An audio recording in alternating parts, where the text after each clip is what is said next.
Hello, everyone. Thank you so much for being here. My name is Julia Farrar, and I am head of digital literacy initiatives at Virginia Tech. I'm also an affiliated faculty member with the Media Education Lab, and welcome to the next in our series on leading from the library. I am super excited to have Caitlin Griffin here today talking about fandom and digital literacy. Crossovers there, things to think about. I'm excited for a great conversation. If you've been to one of our webinars before, you know that another goal of the lab is to give folks who are here an opportunity to connect. So after Caitlin's presentation, we'll have a brief period of breakout room discussion. If we stay a smaller group, we can stay together and have that conversation together. But if more folks join us, we'll assess that as we go. And then we will end up with Q&A report out time at the end. We are recording today.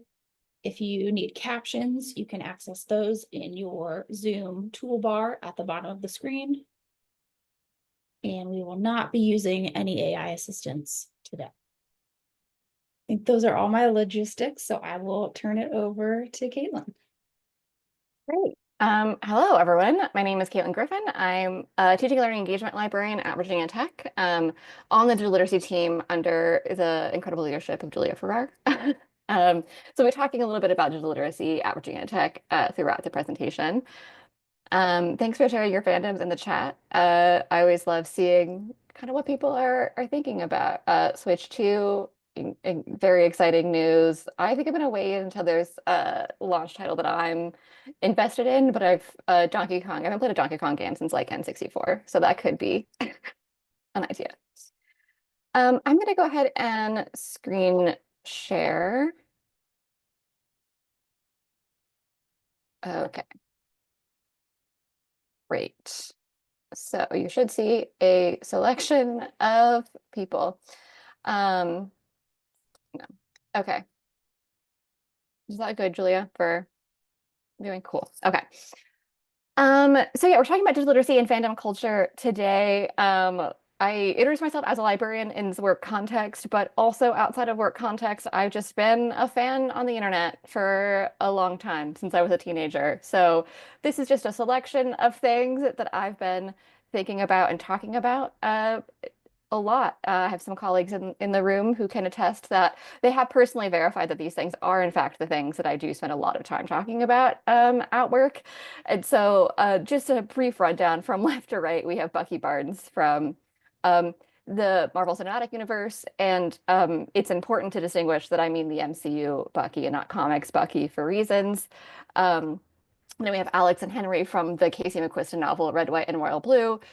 This fan art was actually created for the collector's edition of this book, so I felt okay using it. We'll talk a little bit more about like the ethics of sharing fan art outside of the community it's intended for later, maybe. But and again, I mean the book and not the movie, also an important distinction. And then we have two highly recognizable musicians, and Harry Styles and Taylor Swift.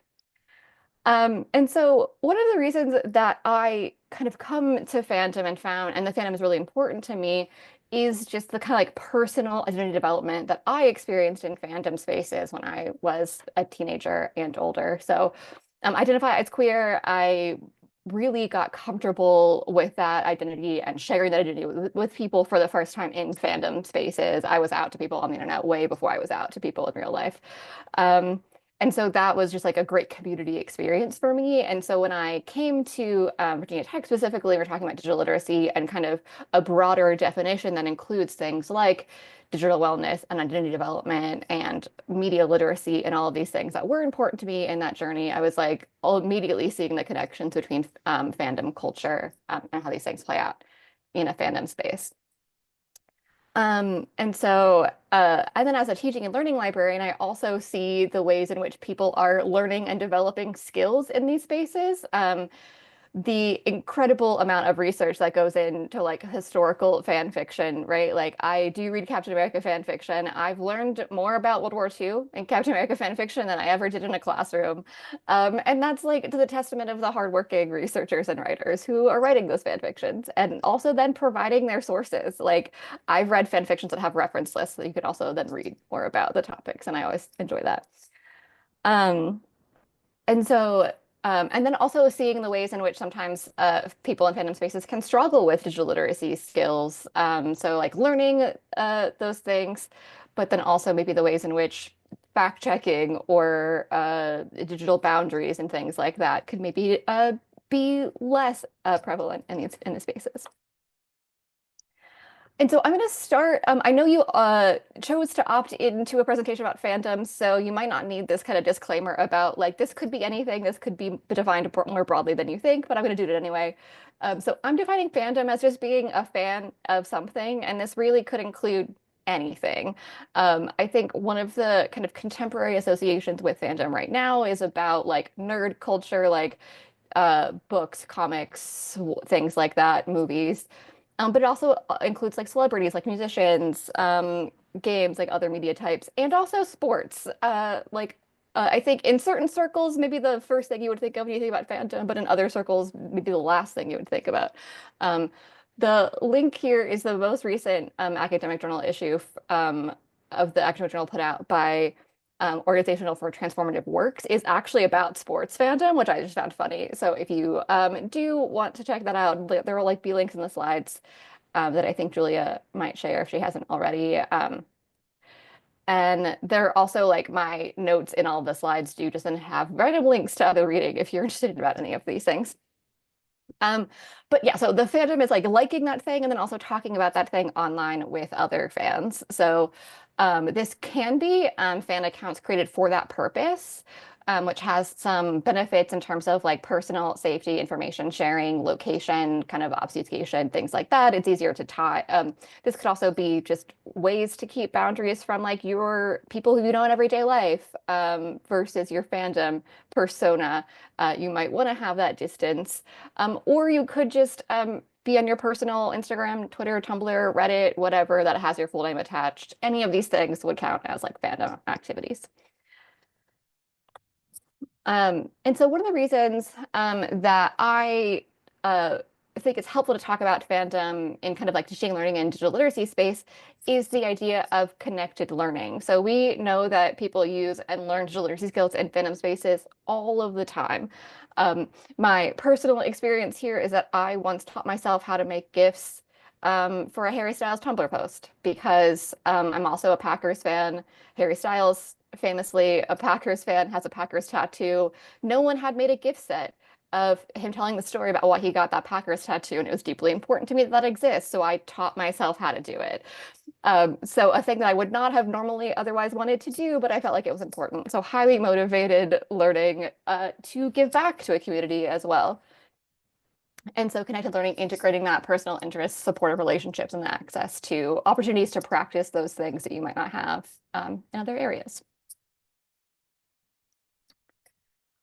This is my last kind of like preamble thing before we get into like actual digital literacy things. But I'm using the digital literacy framework at Virginia Tech as kind of a grounding structure for us because I can just like shout digital literacy things at you for 30 minutes, but I think it might be helpful to organize those a little bit.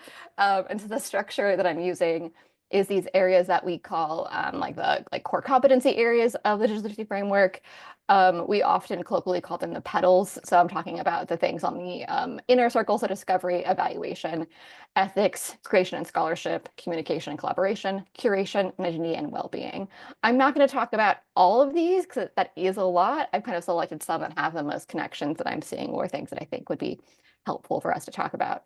Framework is also linked. I think the link will take you to the toolkit, which also could be a helpful resource for you as you're developing programming around digital literacy if you haven't seen it before.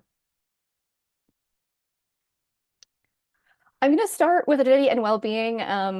That's where the framework kind of toolkit starts, but it also is kind of where my interest started in this topic. So Fandom can help people learn about and explore their identity, connect them to that community, and offer a safe space to explore and shape that identity. Um, I feel the need to explain the tweet before I talk more. So this tweet is um, like maybe one of the most relatable things that I've ever seen in a TV show, which is Nick Nelson watching Pirates of the Caribbean with his mom in the show Heartstopper and seeing Keira Knightley and Orlando Bloom in this and having feelings about both of these people and being like, I'm attracted to both of them. And so this, before it was in that show, had been a kind of like meme in the community of like, we've all had that experience of watching Pirates of the Caribbean and having feelings for both of these people. Um, and so seeing it in a TV show was kind of wild. And so this identity development can happen through like, yes, affirming representation, but it can also happen from media that causes a reaction. Like Pirates of the Caribbean is not a queer film, but it has inspired some like kind of queer awakenings um, in that vein. And this can also like so representation can also be important as people are learning about identities that they maybe didn't have the language for. I'm thinking particularly about um, like asexuality representation is really important because that might be a concept that is new to some people. And if they see that represented on page or on screen, they might be like, oh, a lot of that is tracking with the way that I experience the world. This I think a lot about the like argument like, oh, books or movies are making our kids gay, but it's like, no, they're giving the language or structure to then communicate what those kids are already feeling, right? Like it's not the book or media that's doing that. It's the structure and language and safety to explore those things. And so at Virginia Tech, we do a lot of work with the Pride Center. So this is an image for a series of programming that we've done that was all about queer awakening. So this is, we started this series a few years ago as like a film viewing series. And then we learned that people maybe don't want to sit in a room and just like watch a movie quietly, but they might come and talk about movies in a room. And we've had like much better attendance in this kind of like discussion and club format. It kind of like spawned from a book club, but we didn't want to do a like read the same book. That felt like a big ask. So what we do is we sit in a room and talk about queer media for an hour about once a month. And so this was our third iteration of this kind of discussion group where we talked about queer awakenings. And the students were so game to be like really vulnerable and open in these conversations, which is always great to like hear about their experiences. It always is helpful to like also see like what the current generation is like kind of experiencing like our queer awakenings from like people my age are different than the queer awakenings of the people in college right now. Um, and what I also love about these kind of discussion groups is even if like I don't know the piece of media in question, there's always one student who was like, this is such a deep cut, no one else is going to know this. And then without fail, one other person from across the room is like, I love that thing too. And so if you are, if one of your concerns about engaging with like people around fandom spaces is that you're not going to know the media in question, like someone else in that room is going to know that. And then you're just providing the space for that connection to happen, even if you're not necessarily part of that. Well-being can be so freedoms can be really important to people that provide community support structure. Hope. I'm thinking particularly about sports here. The like idea of there's always next season, right? After a devastating postseason loss. But because of those positive community feelings, it can be really hard to step away or create boundaries for yourself. So I'm thinking both like physically of like having boundaries to say like I'm not going to share my personal name or where I live or things like that if I'm talking to people on the internet. But then also like taking breaks for screen time and like emotional regulation. So like it can be really like devastating to like have an argument with someone on the internet. And then if you like take a step back from that, that can be helpful. And then of course like privacy and security of personal information. We're going to shift into discovery a little bit, which is one of the ways that like research kind of comes to this. So this first kind of conversation is about what I've seen on the internet, especially on TikTok, I think, of people not being able to like find links for themselves if the link's not provided. So it's like if a link is not provided, they're like, but where's the link? Why don't you give it to me? And so we talk a lot as we're doing information literacy instruction is like building habits and building that curiosity and building the tools to then find that thing, even if it's not like spoon fed to you in a link. Like, could have that person shared a link? Sure, but they didn't. And so I don't know who's in the room. I don't know if people are familiar with fan fiction or finding fan fiction or all of these things, but this the Tumblr post here is just like a horror story about Archive of Our Own is one of the most common places people are finding fan fiction right now. It's lovingly built to be very easy to explore with like very detailed tags and filters and all these things to like find the content you're looking for and also filter out the content you don't want or don't want to engage with. And so the skills of using those like faceted searching and things like that are things we think about in academic library spaces, but also do apply then to navigating Archive of Our Own. And then knowing what those tags mean and being able to find definitions of those tags. So knowing, having resources where you can say like, what does dead dove do not eat mean? How is it applied? It's often misapplied because you still need to have the content warnings of the other things that are there. Um, And so this, if you have not been on Archive of Our Own, this is a screenshot of what a search result does look like on AO3.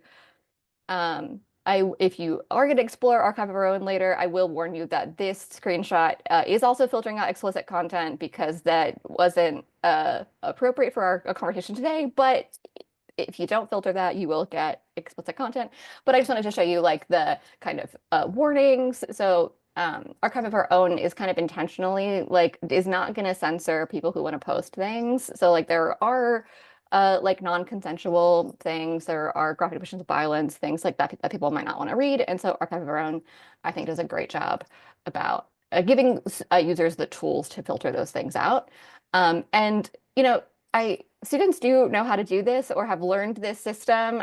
Or when I was kind of preparing this screenshot, I saw so many like Archive of Our Own searching tutorials. So like people in the community spaces are making what we would consider like search tutorials for people in their community to find, fix.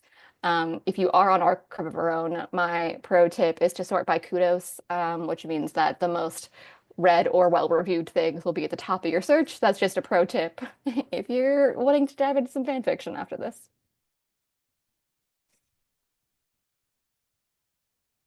And so one way, I'm going to go back for a second. One way that we can kind of think about programming, I hesitate to say like, yes, do a search workshop in Archive of Our Own because of the explicit content that like will come up in that.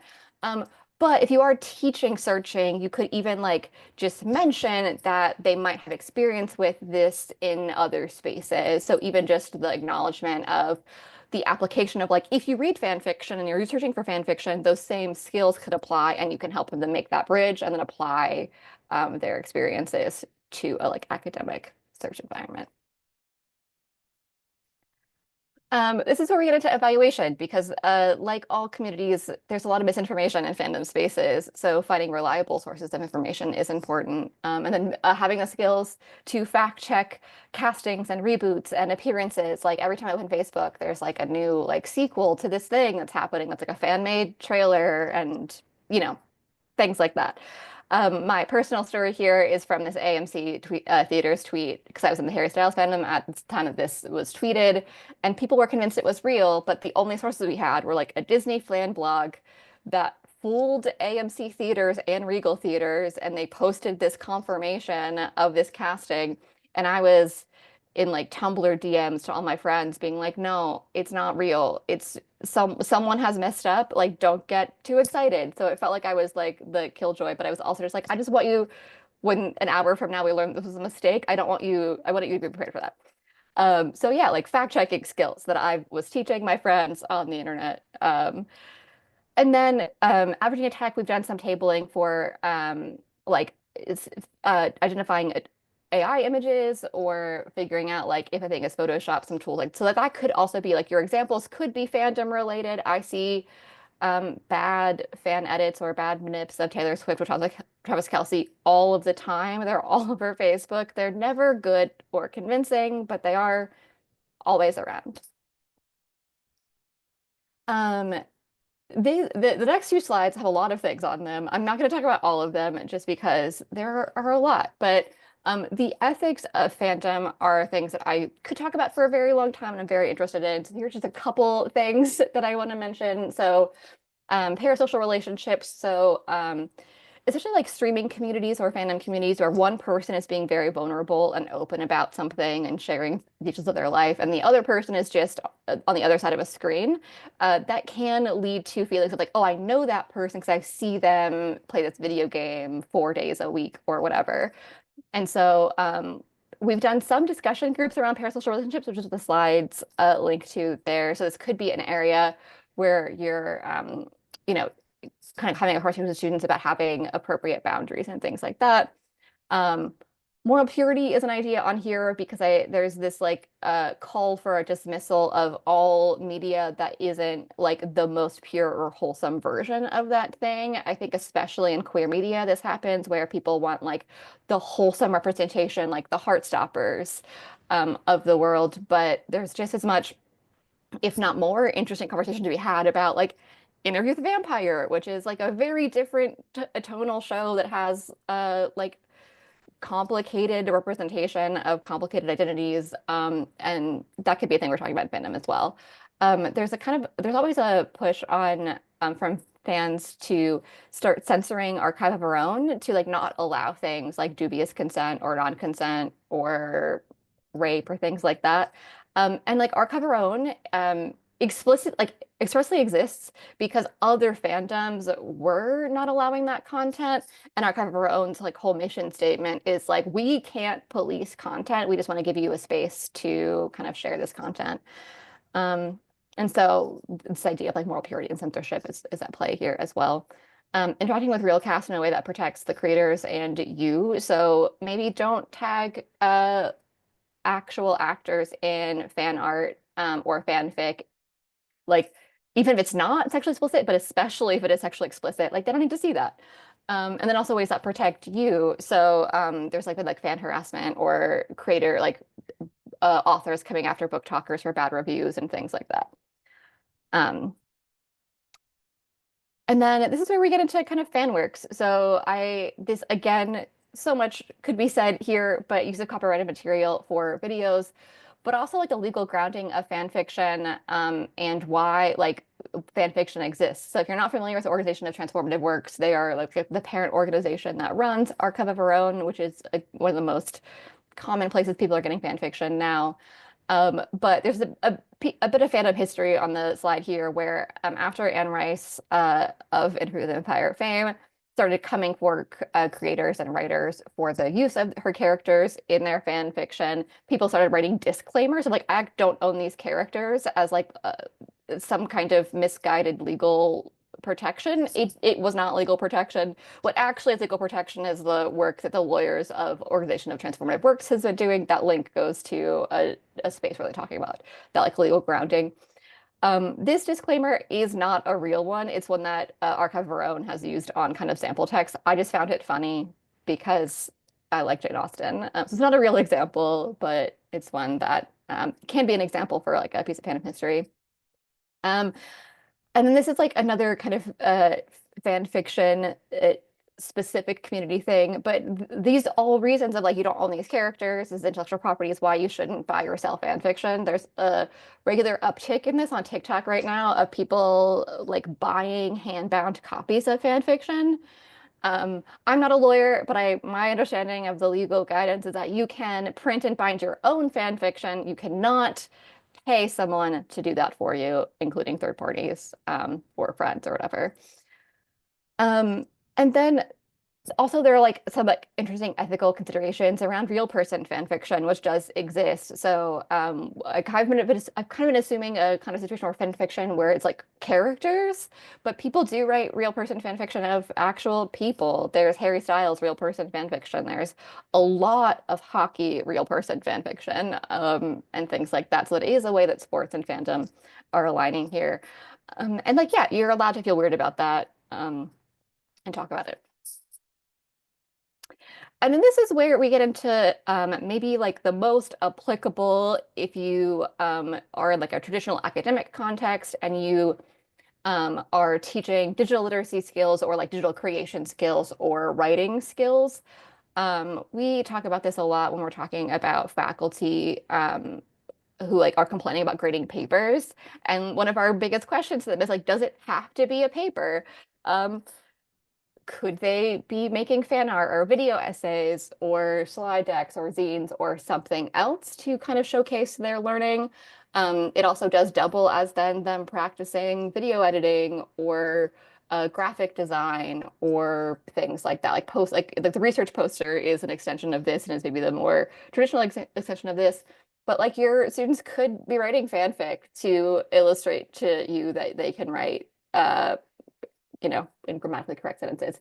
And again, fan fiction can require a lot of research, so there are also multiple applications there. This screenshot here, I should say, is just an example of a time that a friend who was in this room, I think, asked me a single question about Baldur's Gate 3, and I made a objectively too long slide deck about Baldur's Gate 3, and she very kindly listened to me walk through it. And it was like great. And one thing I want to say about this stage too is if you are encouraging students to like make video essays or TikToks or slide decks, like making the thing can be the assignment. You don't have to share it out. And I would really actually strongly encourage you to not make them share it. That can kind of like kill all of the joy that they got to make the thing if there's like pressure of sharing it. So especially in fan works, like I have made many, many slide decks for people of like an audience of like two. And like the creation of that thing was the fulfilling part for me in the sharing it with those two people and not like a wider audience. Okay, that was a lot. But I think I did okay on time. I skipped some things, so if there are some things in the slides that you want me to talk about that I kind of breezed over, or things that I've assumed that you have knowledge of that you absolutely don't have knowledge of, you can let me know, and we can do some questions after breakout rooms. But I also want to encourage you to share with each other and also me about some ways that this might apply to your work. So these are the breakout room prompts that we have. So what are some opportunities for you to connect with fandom communities in your own work or context?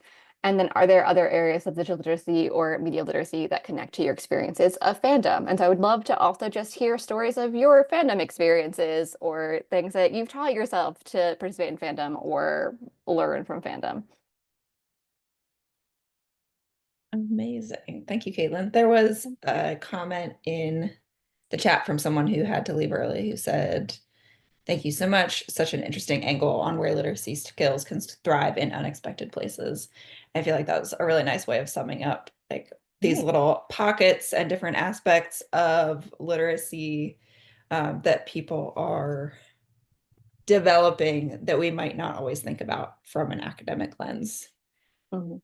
I think since we are a smaller crew today, I will keep us all together for the discussion, and I will put those questions in the chat again, but we would love to hear from folks on connections you're seeing in your own work, if there are lessons or activities, student programming that you're already running or thinking about or could imagine as ways to connect to different fandoms.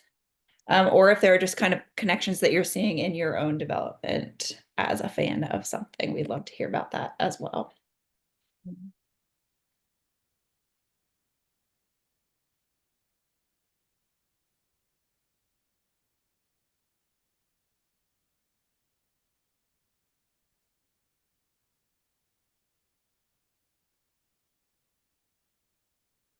Christian, I'm curious about this Chaucer assignment, if you don't mind sharing a little bit more. I saw your chat. Yeah, for sure.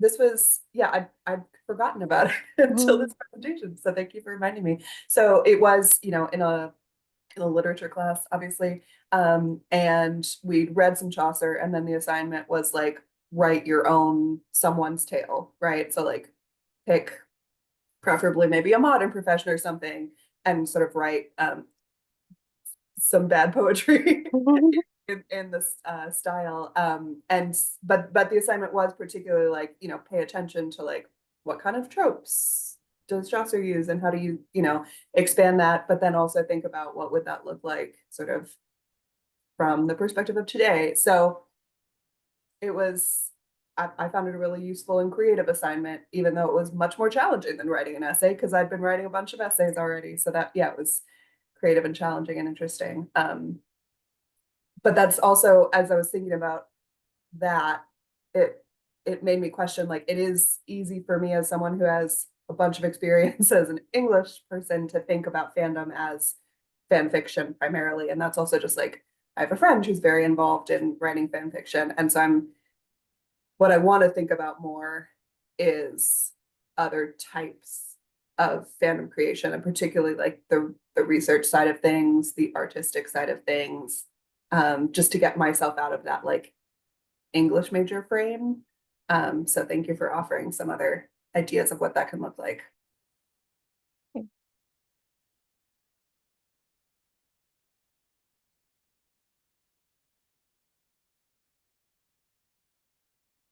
Hello, my name is Amira. Hi. So, like, I think what was the first question again? Hold up. Like, what context we could talk with, like, fan spaces? Like, I know I do connect. It's a one way I could like connect with some of my coworkers. Like, I'm on lunch break right now, honestly. Um, but it is a way to like discuss like certain like especially comics with my coworkers, figure out the opinions while we like this character. It does bring a good conversation starter, but also brings out like I haven't seen this interpretation before. That's really interesting. Why do you think that kind of thing? It makes you kind of delve deeper, but also it's like sometimes this is a very opinionated group. I'm not gonna lie, love the opinions, yeah. But especially when we're trying to like talk about character death and what they mean. Like I know we've had a couple of discussions already about like Batman.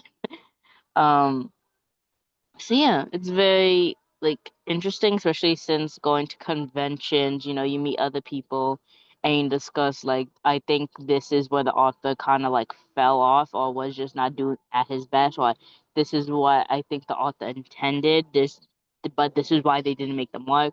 Like it's interesting, like for conversations, if that makes sense. I'm sorry if I was Yeah, just rambly. no worries. Thanks for sharing. And then, what was the second one? Are there any other areas, journalists or media see that connect you to your experience of fandom? So I like reading a lot. So I read a lot of books, but I also read a lot of fan fiction.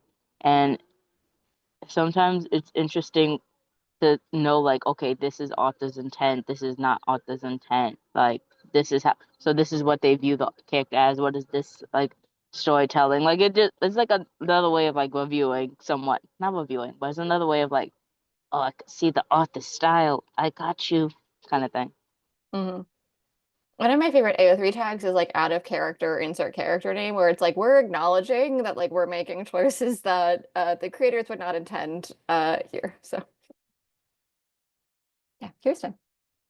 Sorry, Amir, yeah, I just wanted to respond to that and sort of ask. So one of the conversations that I've been having with some other instructors on campus is like just concerns about social skills and about students like not knowing how to talk to each other. So I'm curious how if other people are seeing that or responding to that. And then also more recently, just like hearing some like instructors talk about concerns about basic literacy skills, which I'm always a little, I'm like, we have that conversation every 10 years saying that students can't read or write. So I'm a little skeptical of it, but I also understand that like we're in a weird time.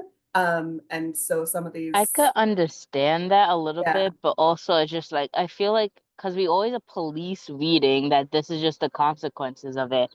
Because not gonna lie, like a lot of the nerds I say affectionately I talk with will share like the fanfic, and it's like, oh, I think this is what the author plans to do next. Mm. Because you know this is because you could like already piece together the foreshadowing and stuff like that. So it's like people are going to like what they like, right? Like people have been discussing like like those power ups of like Batman versus you know.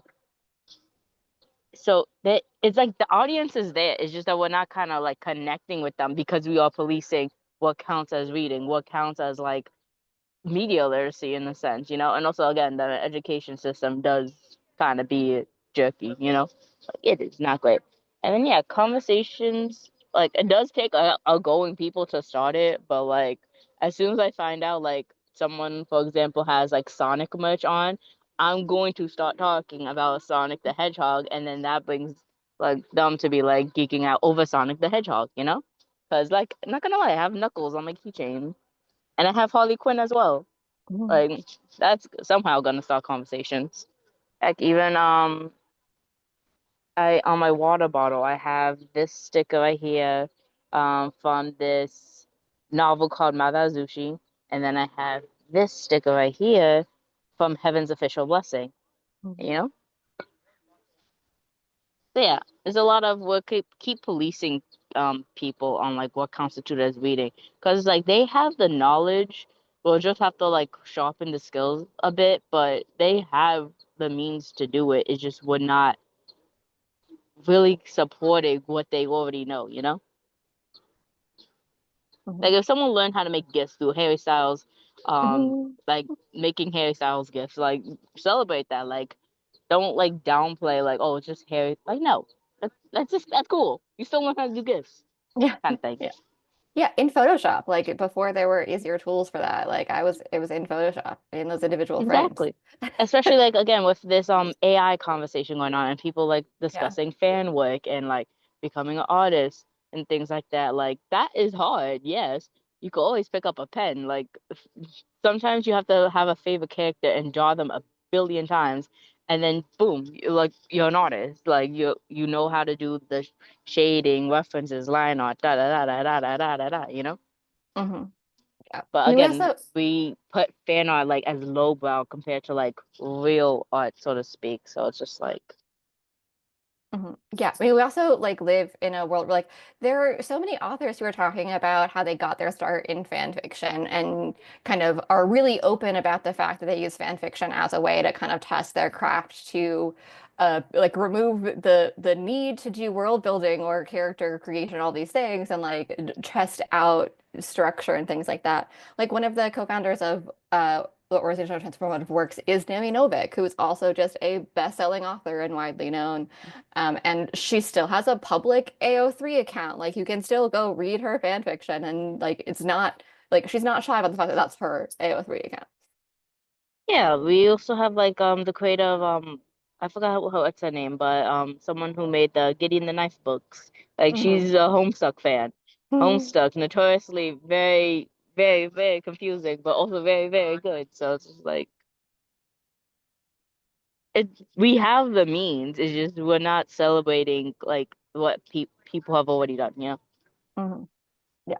And Kirsten, to go back to your kind of question about social skills, I think about this a lot in those like queer media club conversations where like I've seen people like walk in to that room and like not talk to a single person. And then like one other person mentions like a deep anime cut and they're like, wait, I know that thing too. And they're like suddenly like so engaged in that conversation. And I'll like see them after we like kind of officially wrap talking to that person more in depth. So I think like media can be a bridge for social conversation. I famously don't talk to strangers in airports, especially. I went through a conversation about Zelda at an airport gate because I we were on like a 3 hour delay and I was like, we're here. I can't leave this gate. Someone's wearing a Zelda shirt. I will ask them what their favorite Zelda game is. So yeah, like I think this can be a way that we build good connections and bridges and community. Any other thoughts about like own personal experiences with digital literacy in fandom spaces or ways that you can apply this to your work?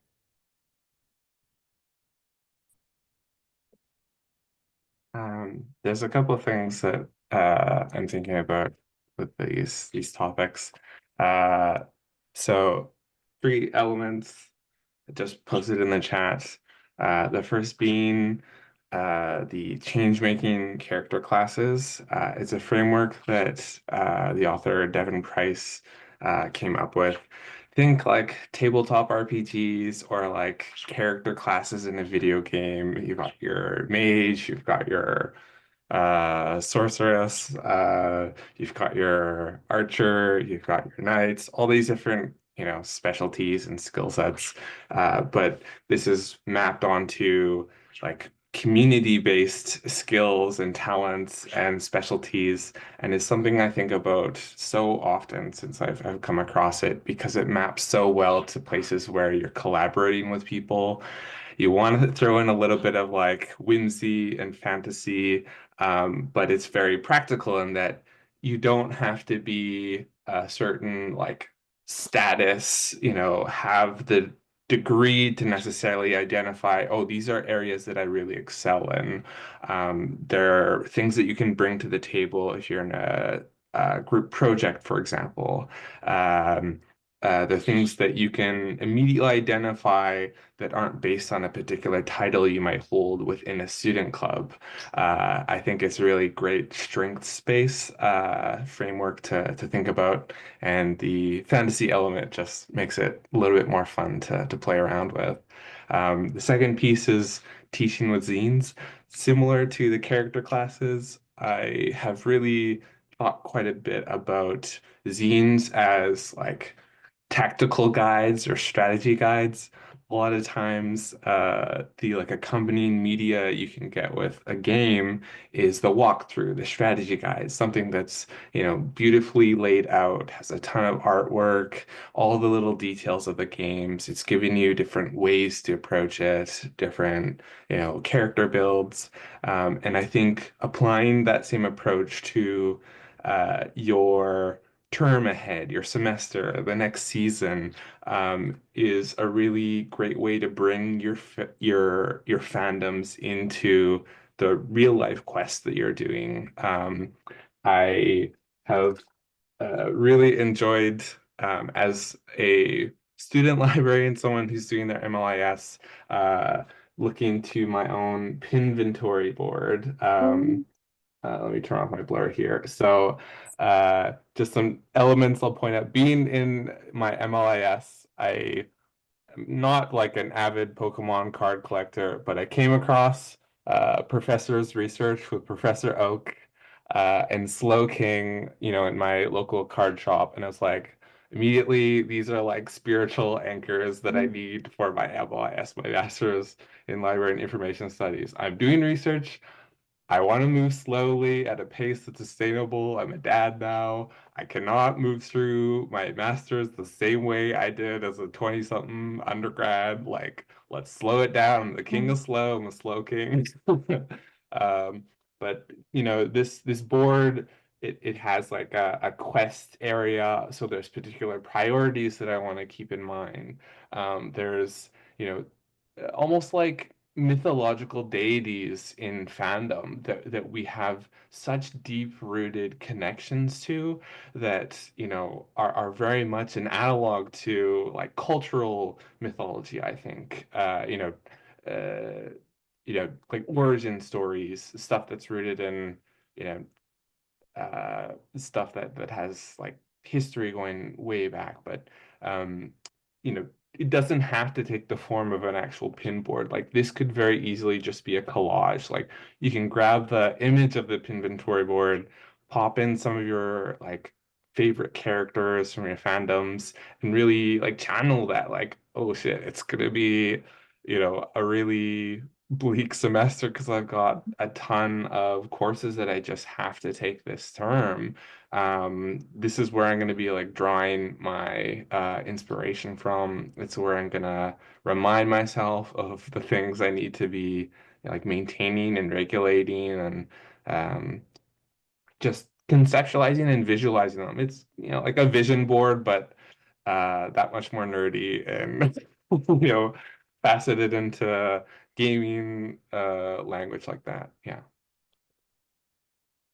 That's really cool. Thanks for sharing. I like the application of like fandom and like personal reflection. Like it's very, very cool. I'm in the closest I've gotten to that right now is I'm trying to like just keep a media journal of like media that I've kind of like engaged in my thoughts on it. And as like and like more and more as we get into the year, I started this in January, I'm like starting to talk about like my personal life in it more and kind of like making those connections. So I think that's a great kind of visual way to do that.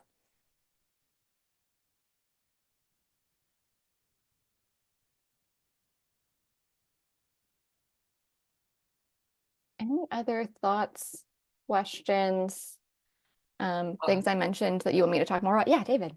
Hi, my name's David. As a, let's see, I signed on to this group when I've been kind of out of fandom for some time and recently rediscovered some of it. My son actually got me started into gaming, And then I went on to like reading game fiction from beyond that. Uh, During my undergraduate days, I was shared a house with which was sort of an intersection of fandoms.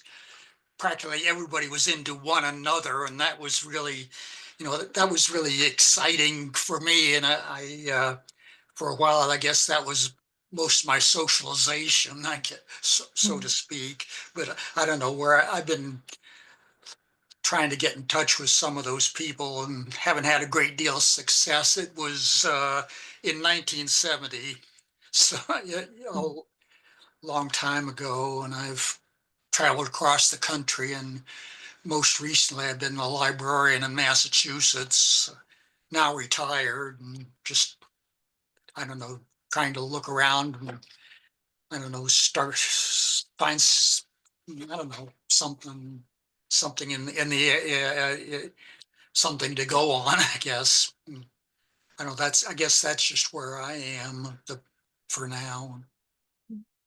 Great, thanks for sharing. This is why I cut part of the connected learning allegiance's definition of connected learning because it explicitly mentions young people and only young people. And I find that deeply reductive because people of all ages can find fandom and community in fandom and learning through fandom and things like that. I know that their context is to like kind of make a media education like K through 12, but still, I was like, it's not relevant to us, so I cut that part of the definition out. But thanks for sharing. This is just a random note because I wanted to mention this because I, as a queer person, don't want you to take away from this presentation that like, oh, I should talk about Harry Potter with my students. So this is just a random note that that's not what I mean here, and please don't do that.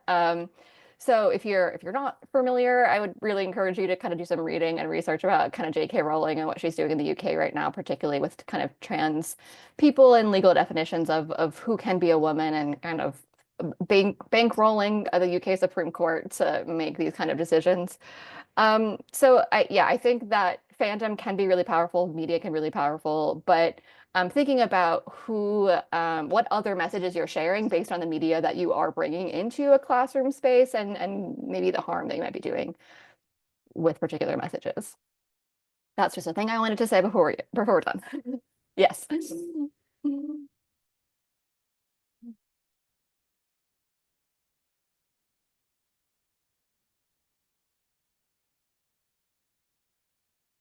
Any other final questions for Caitlin?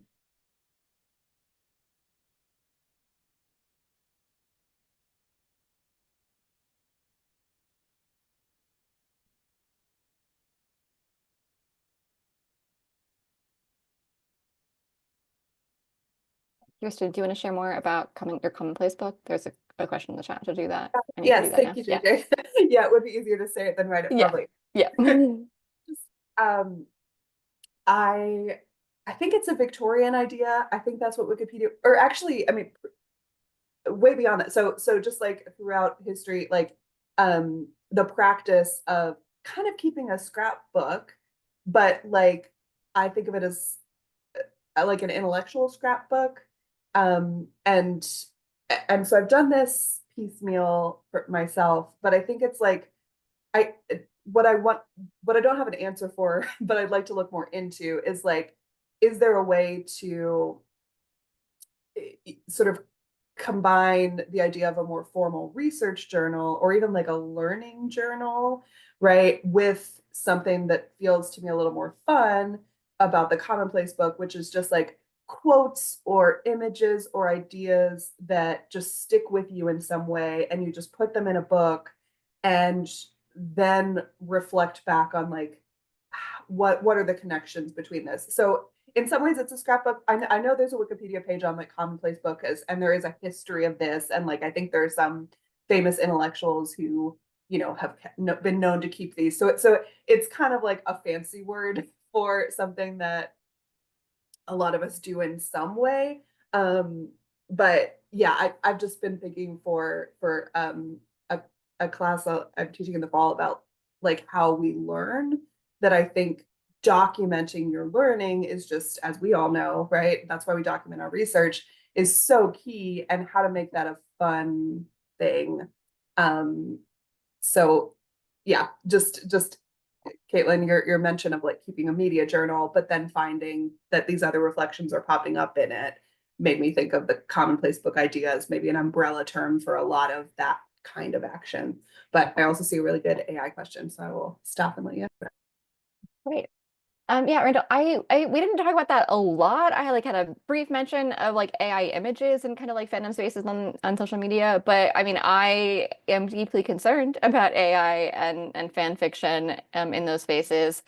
Also deeply concerned that we know that fan fiction was like used to train language model, like because it was just freely available and it was like a source of writing, and so fan fiction authors were like for sure used in that process. So yeah, I think it's a huge question. I think um, Julia has been doing a lot of work on our campus to kind of talk about how we're teaching with it's like with, against, and for AI. Is that also kind of like a concept? Maybe Julia can talk more about that in a second. But I also like I think students maybe don't think about AI. They're like, if they're using it for like work or academic purposes, they're not maybe thinking about how it can impact fandom spaces too. So I think that could also be a connection of like crediting people's work, stealing people's work in a way that maybe gets some buy-in. I think that could be a way to have that conversation. That discussion got way too casual with like using AI for everything, especially like on some college students. I know they'll be saying with the entire chest, "Oh yeah, I use it to write my papers." Like, girl, why? You don't have to Yeah. use it to write your papers. You're fine. Get that C minus. You're fine. Mhm. And yeah, and especially like in fandom spaces where it's like you are the point of doing this thing is like the doing of it. I don't always understand why then it's outsourced. Anyway, um,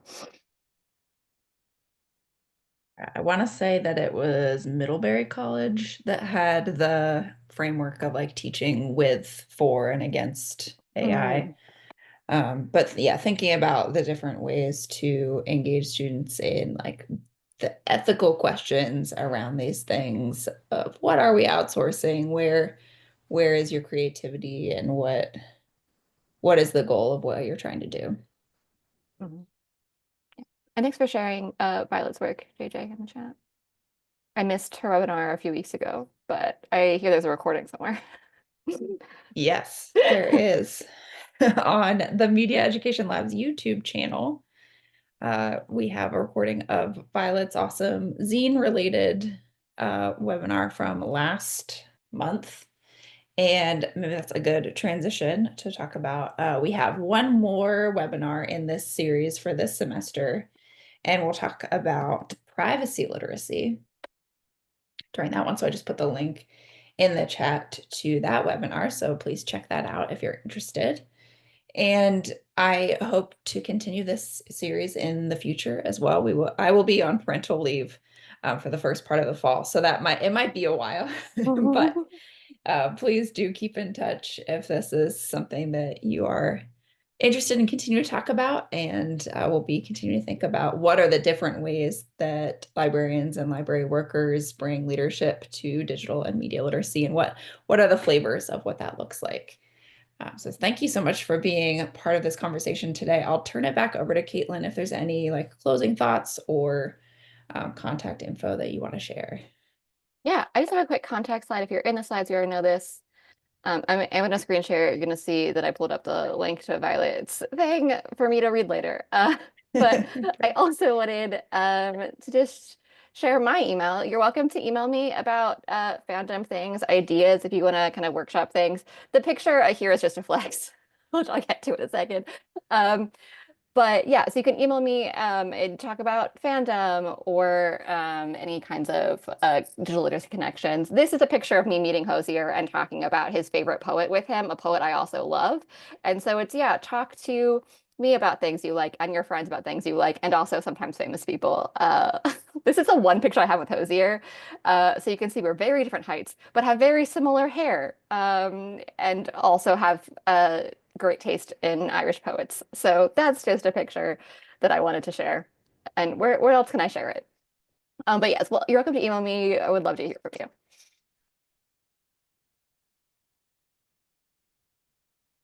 And that closes us out for today. Thanks again, everyone, for coming. Take care and hope to see you again soon. Thanks, everyone.